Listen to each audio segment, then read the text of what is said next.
कभी कभी की जिद इंसान पर इतनी भारी पड़ जाती है कि उसके द्वारा मिले गए जख्म को इंसान कभी भी भूल नहीं पाता।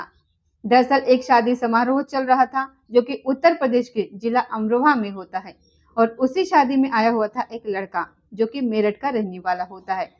उस शादी में वो एक लड़की को देखता है और देखते ही उसे पसंद कर बैठता है और सीधा अपनी माँ और बाप से कहता है कि मुझे ये लड़की पसंद आ चुकी है, मैं उससे शादी करना चाहता हूँ।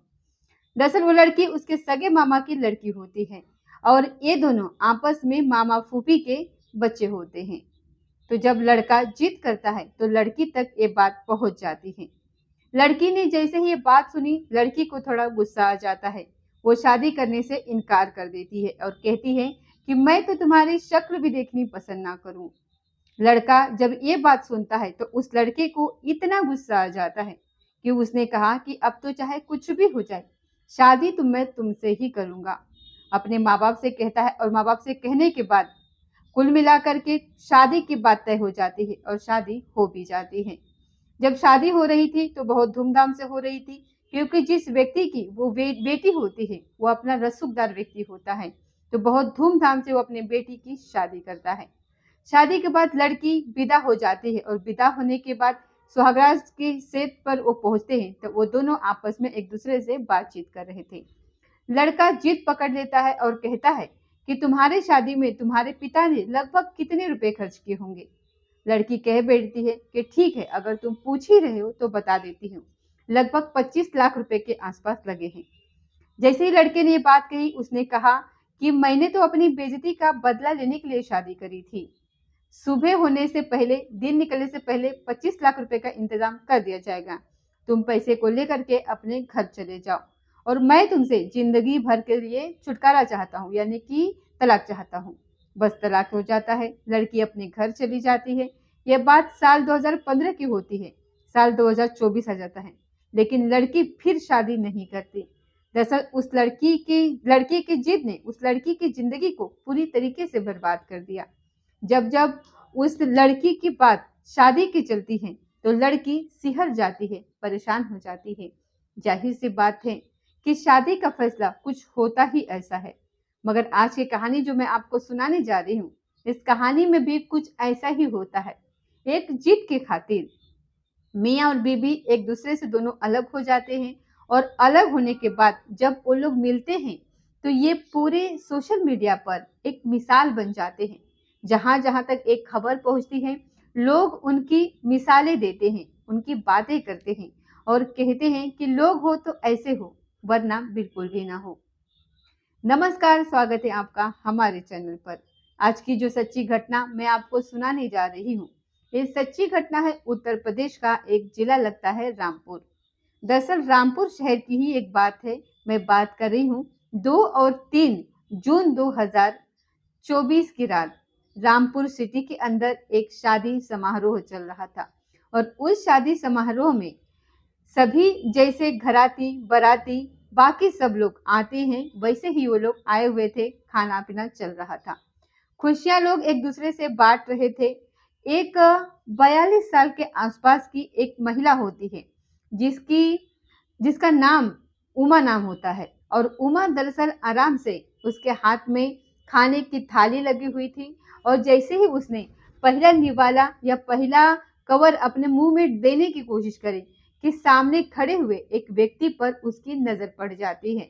उस व्यक्ति को वो देख रही थी एक टकटकी लगाए हुए और जैसे ही देखते रही, कम से कम जब 4 या 5 मिनट बीत जाते हैं तो उस व्यक्ति की नजर जब इस महिला पे पड़ती है तो वो व्यक्ति भी उस महिला को देखने के बाद एकदम सन्न रह जाता है, सोचने पर मजबूर हो जाता है और देखता क्या है कि लगभग इसने 12 साल में इसमें कितना परिवर्तन आ चुका है। जब पहले थी तो कितनी खूबसूरत लगती थी, कितना अच्छा दिखती थी, अब तो बिल्कुल सूख रही है, कमजोर हो रही है। आखिरकार हुआ क्या है? लेकिन ना लड़का उस लड़की से कुछ बोलता है और ना ही लड़की उस लड़के से कुछ बोलती है। तभी जो लड़का होता है उसके पास में उसके जो बच्चे आते हैं, वो कहते हैं कि पापा मुझे ये चाहिए वो चाहिए, लेकिन वो अपने बच्चों पर भी ध्यान नहीं दे पाता और दोनों इसी तरीके से टकटकी लगाए एक दूसरे को देख रहे थे। और वो जो लड़की होती है उसके आंखों से लगातार आंसू टपक रहे थे। जब वो एक जगह जड़ हो जाती है, हिलती नहीं है, किसी से बातचीत नहीं कर रही थी, आंखों में सिर्फ आंसू निकल रहे थे। सामने लड़का खड़ा हुआ था, उसके भी आंखों में आंसू निकल रहे थे और वो कुछ भी बोलने के स्थिति में थे ही नहीं। तब लड़की की माँ आती है और माँ ने जैसे ही उस लड़की को शांत करने की कोशिश की, छुपाने की कोशिश की, तो उस लड़की की माँ की नजर भी सामने खड़े हुए लड़के पर पड़ जाती है और उस लड़के को देखने के बाद वो उस लड़की की माँ भी रोने लगती है। अब देखते ही देखते जो शादी समारोह था, उसमें जो एक खुशी का माहौल था, वो थोड़ा-थोड़ा गम के माहौल में बदलने लगता है। अब सैकड़ों की संख्या में लोग यहाँ पर इकट्ठे हो जाते हैं और सैकड़ों की संख्या में इकट्ठे लोग उन लोग दोनों को देख रहे थे और कोई कुछ बोलने की स्थिति में था ही नहीं और 1 घंटा ऐसे ही यहाँ पर बीत जाता है। तब किसी ने लाकर के उस लड़की को एक चेयर दी, चेयर पर बैठने के लिए कहा, पीने के लिए पानी दिया और कहा कि बहुत गर्मी हो रही है, परेशान हो जाओगी, अब तुम रोना बंद करो, बात बताओ बात क्या है। लड़के को भी चेयर दी जाती है, लड़का भी बैठ जाता है, लेकिन लड़का भी कुछ बोलने की स्थिति में होता नहीं है। आखिरकार उन दोनों से कहा जाता है कि तसल्ली से एक दूसरे से बातचीत कर सकते हो, लेकिन वो दोनों बातचीत बिल्कुल भी नहीं करते और एक दूसरे का नंबर ले लेते हैं और नंबर लेने के बाद अब यहाँ से अपने अपने रास्ते चले जाते हैं। दरअसल एक कहानी शुरू होती है साल 2004 से।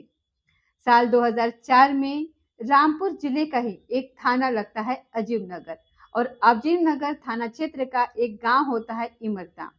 इमरता गांव का रहने वाला एक लड़का जिसका नाम आसिफ अली होता है। आसिफ अली की शादी रामपुर शहर की रहने वाली हुमा नाम के एक लड़की से हो जाती है। लड़की शहरी मिजाज की होती है, लड़का गांव के मिजाज का होता है और दोनों की शादी हो जाती है। लेकिन लड़की गांव में जाकर के एडजस्टमेंट नहीं कर पाती, उसे थोड़ी दिक्कतें महसूस होती थी। लेकिन ऐसे ही धीरे धीरे करके वक्त आगे बढ़ने लगता है। वक्त आगे बढ़ रहा था, दोनों की जिंदगी धीरे धीरे पटरी पर आ रही थी, लेकिन वो गांव का जीवन और शहरी जीवन बस यही थोड़ा आड़े आता था और इसी बात को लेते हुए कई बार लड़के को कई अलग तरीके की बातें सुनने को मिल जाया करती थी। साथ ही लड़की को भी कई तरीके की बातें सुनने को मिल जाया करती थी।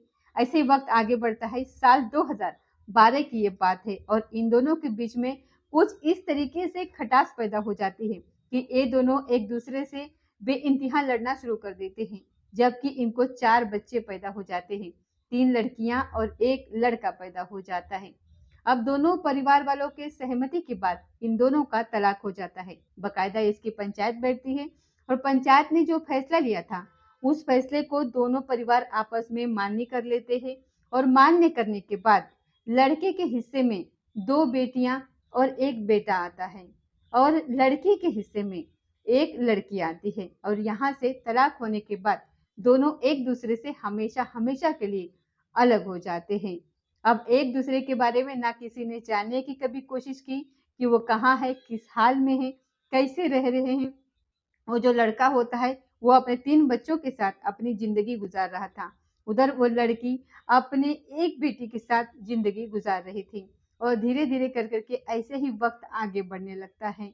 दो तीन जो 2-3 जून 2024 की रात का ये वाक्य है।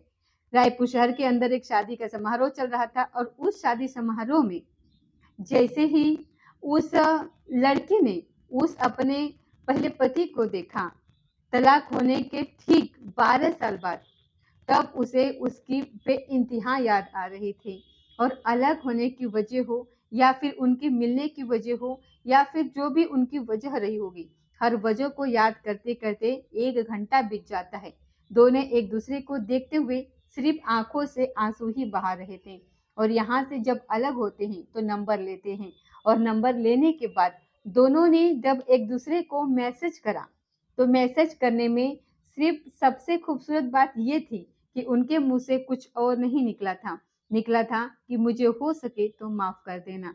दोनों की मुंह से जब ये बात निकली, जब मैसेज पर ये माफी मांगने का सिलसिला शुरू हुआ तो दोनों आपस में बातचीत करने लगते हैं। लड़की ने लड़के से कहा था कि तुम्हारी जो कुछ उम्र भी अब दिखने लगी है, तुम लगभग 42 साल के आसपास हो चुकी हो। लड़की कहती है कि तुम भी तो कम से कम 45 साल के आसपास हो चुके हो। जब शादी हुई थी तो कितने हैंडसम थे। तो उसने कहा कि जो ज़िंदगी की रंगत थी वो तुम्हारे जाने के बाद खत्म हो चुकी है। दोनों एक दूसरे से जब वो उस वक़्त पहली बार मिले थे, तब में और अब में काफ़ी फ़र्क हो जाता है। फिर से दोनों आपस में बातचीत का सिलसिला बढ़ने लगता है और बातचीत का सिलसिला कुछ ऐसा बढ़ने लगता है कि दोनों एक दूसरे के करीब आ जाते हैं। कहते हैं कि अगर कोई एतराज़ ना हो तो क्या हम एक दूसरे से शादी कर सकते हैं, फिर से निकाह कर सकते हैं। जब बात निकाह की आती है तो लड़की ने अपने परिवार वालों से और लड़के ने अपने परिवार वालों से बातचीत करी और बातचीत करने के बाद जो भी एक नियम होता है शादी विवाह के, उस नियम के हिसाब से दोनों की शादी हो जाती है और शादी हो जाने के बाद 8 जून 2024 को ये शादी हो जाती है और शादी हो जाने के बाद जो चारों बच्चे होते हैं वो अलग-अलग हो जाते हैं, क्योंकि पिता के हिस्से में 3 बच्चे आते हैं और माँ के हिस्से में 1 बच्चा आता है। और जब सारे बच्चे एक साथ मिल जाते हैं तो मिल कर के बेइंतहा खुश होते हैं।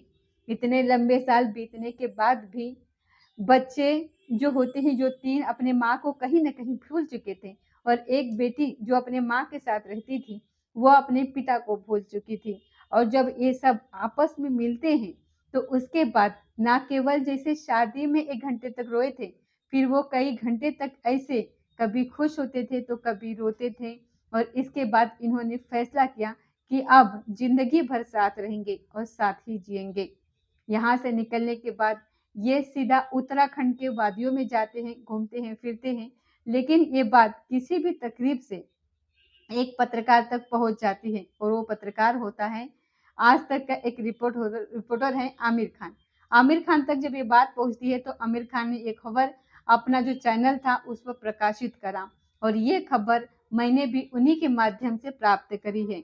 उम्मीद करती हूँ कि ये कहानी आपको बहुत अच्छी लगी होगी कि किस तरीके से अलग होने के किस्से तो आपने बहुत सारे सुने होंगे, लेकिन अलग होकर फिर से मिलने का जो ये सिलसिला है, जो ये कहानी है, ये वाक़ई में बहुत भावुक और बहुत अच्छी कहानी है और ये कहानी कहीं न कहीं सोशल मीडिया पर आजकल लोगों के बीच में मिसाल बनी हुई है। लोग इस कहानी को लेकर के काफ़ी एप्रिशिएट कर रहे हैं, आपस में एक-दूसरे की तारीफ़ें भी कर रहे हैं कि अलग हुए तो ऐसे हुए कि मिले नहीं और अब जब मिले तो ऐसे मिले कि जैसे कभी अलग हुए ही नहीं। दोस्तों, ये थी आज की सच्ची घटना। मिलते हैं अगली किसी सच्ची घटना के साथ, तब तक जय हिंद, जय भारत।